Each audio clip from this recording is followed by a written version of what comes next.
political drive. So I wish it was sustained, because that is the only way you can deal with some of these aspects of small crime. Okay. There are spin-offs to that, which I don't have time to go into that.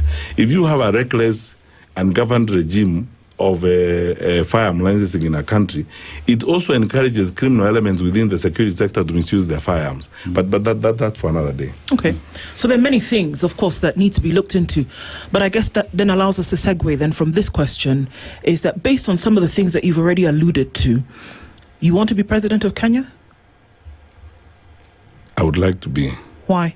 Not I want, I would like to be. You would like to be president of Kenya? Yes. Why? Well, you see, because I want to fix these challenges that we have.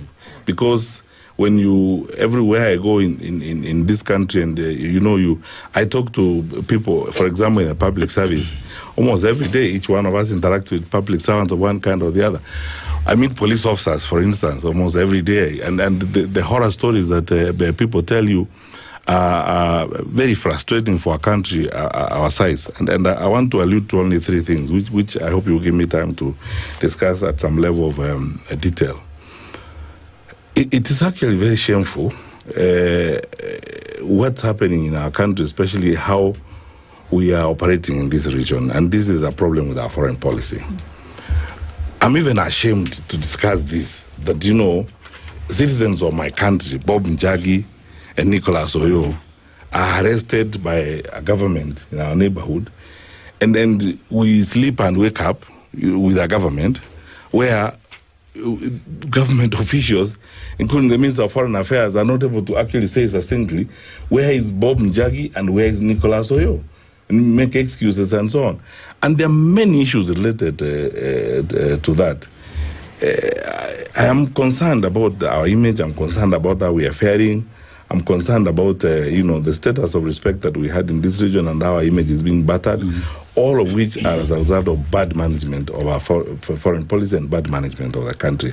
This needs to be fixed. For a long time since independence, either because of the non-aligned movement activities or because of our belief in multilateralism, we have maintained very solid relations with our neighbors, because our trading life begins with our neighbors, and we work well with our neighbors.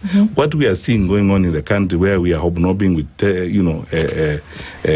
terror groups that have been considered and labeled criminal organizations in other countries, is not fair.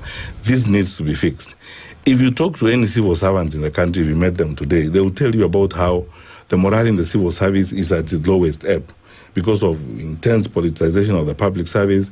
Meritocracy and so on has been thrown out through the window. The level of confusion where public servants are overtaxed, they are not given an opportunity to make the decisions they need to make and so on. We are destroying our country. These things need to be fixed. The worst of our challenges, of course, is in the social sectors, like in education. I don't know anyone you will meet who will tell you what